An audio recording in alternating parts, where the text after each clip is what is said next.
So I'm Tanya, registered dietitian, and I'm so excited to share with you the flavors of Lunar New Year. And for today, we're going to be starting off with the sweet red bean soup. Before I go ahead and do that, I just want to tell you a little bit about the Chinese Renal Association. If you haven't heard of them before, they are an amazing resource, great support. And so you can find their link in the Kidney Foundation of Canada website. So please go and check them out. Really great resources. So yeah, we're gonna start this dinner off with dessert first, because it does take the longest to make. But at the end of most Chinese banquets, or at the end of each meal, we'll probably want something sweet. And so you will find red bean soup at the end of most meals. And what I love about it is because the ingredients are simple. It's just red beans, so adzuki beans, with some of this dried mandarin peel. And there is a bit of a competition when it comes to this. The older the better in this case, the more flavorful. And so I think there are households that have 30-year-old mandarin peels, some are 10 years, but the older the better. If you're gonna use them, you wanna soak them for about 20 minutes or so, and then you take a knife off and you scrape off the inner side just because there can be a little bit of bitterness to it. If you don't have mandarin peel, it's not a big deal. You can definitely have some orange that you just grate into it at the very end. So without further ado, I want to share with you some of the ingredients. So what we've done is we've taken a cup of red adzuki beans, and we've gone and soaked them overnight. And what's great about this is that you're gonna be leaching out some of the potassium from the beans, and then you're also going to be helping with some of the gas. And so what you wanna do is that you wanna be rinsing off the beans afterwards, which I've gone ahead and done that for you as well. So these are soaked overnight for 12 hours. And then I've also gone and washed and rinsed them. And you can see that they're actually much more plump than the dried adzuki beans. And so that's what you want. It's gonna cook a lot faster. And then the next thing was that dried mandarin peel, which I have soaked for about 20 minutes. And this one actually, because it's a very old mandarin orange peel, it doesn't actually have much of that white inner bitterness part, so I don't need to scrape it off. A lot of— Is that why you want the aged mandarin? Because then it's not as bitter? There's more flavor to it. And so with that, actually red bean is used in a lot of different desserts, Asian desserts. And so this is usually served hot at the end of a banquet meal or at the end of dinner. I also love it because it's very economical in terms of red beans. It's very simple. And a lot of times during New Year's, they actually have some dumplings that you put inside that are filled with black sesame. And it's ending your meal with something sweet. And yeah, so I think that we will go ahead and do that. We're gonna have a big pot. Go ahead and put the red beans in here. Annie, we have a question from Micah. Okay.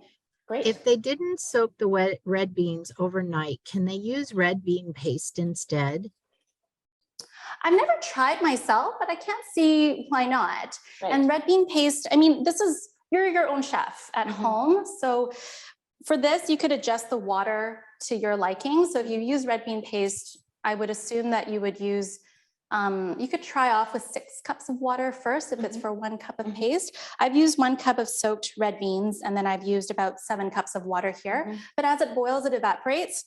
Sometimes if I'm trying to save time, then I use my Instant Pot, which takes about 30 minutes instead of an hour. And then I'm just going to take the mandarin peel here. I've also had some crystallized rock sugar here that you put at the end when the beans are almost done. And in Chinese, we call this dish hong bao sa, and sa means sand. And so it actually has a little bit of that grainy texture. And I find that you could either use an immersion blender, you could use, I actually found that a potato masher works really well. So you could just mash it to your liking. Oftentimes this is used, people put say condensed milk or say evaporated milk on it.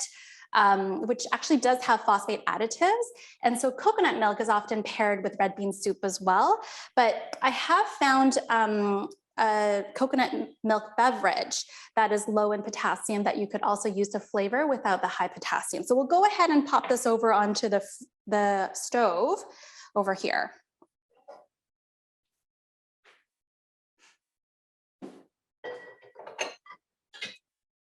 So one thing that's kind of cool about using orange zest, right, or lemon zest, is that it's actually the fat in the zest that's creating a lot of flavor. And so that's how you can build flavor into the foods that you're eating, like zesting lemon or zesting citrus, without any problems, right, for your health. I think we're going to use this burner just to be sure that it doesn't do any funky. Should we use the side one so Tanya can fry later? Yeah, that's fine. That's going well. And then do you need a lid? Yep, Yeah, you've got the got the lid. lid. So that's just going to boil now? Yeah, we're just gonna let it boil. And then once it comes to a boil, we're just gonna turn it down to a simmer. Okay. And then we want it down to a simmer so that the beans are still dancing in the water. Okay, So we're gonna go ahead perfect. and do that. And I like to keep the lid ajar so that Oh, it doesn't boil okay. over. So we'll just wait for it to boil. Okay, sounds great. Okay. So once you've finished making this dish, it looks like what you've got there for Yes, us, right? Yeah. I don't know if the audience can see, but it looks like this. And so if you want it to be a little bit more thick, you can have less water. Yeah, And so then if it's you- kind of thickish, yeah. Yeah. And then in terms of sugar, you can do it to your own liking. I've done about a 1/4 cup of rock sugar. And then if you need, you could use your preferred sweetener. Wonderful. And how do you serve it with the coconut milk? So you could drizzle on top, or I put it all together. So you could do this all together, Oh. and then you take a spoon, and then you could just stir it around. And then actually in the summertime, if you have this with some crushed ice and some coconut beverage, it actually tastes really good put together. And what are some of the nutritional benefits of this dish? Like we always, as dietitians, love to tout nutrition, right? Yeah. So in one serving, you've got 3 grams of fiber, and not a lot of desserts can tout that. So that's what I love about it. It's very satisfying. It's got like a light hint of sweetener. It's economical, and it's got fiber, which is great for your gut and great for keeping you full and satisfied. Would you say it's also kind of a good protein snack? Like if you wanted to add a little bit of protein between meals, like you could eat it as a snack? Actually, that's a good question. So I would say a lot of the leftovers that I use for this, I actually make into popsicles. Oh, yum. amazing. Yeah. So that's a great idea. Yeah. So in the summertime, you could have, I mean, at the end of the banquet, you would have that. Usually we can't finish it. You bring it home and then you put them in popsicle molds with a bit of coconut milk beverage. And then it's a really great little treat that my toddler also really loves. Wonderful. Thank you so much. This recipe is so simple and it's just so beautiful. The colors are so rich and it's high in nutrition. So I hope everyone will give it a try.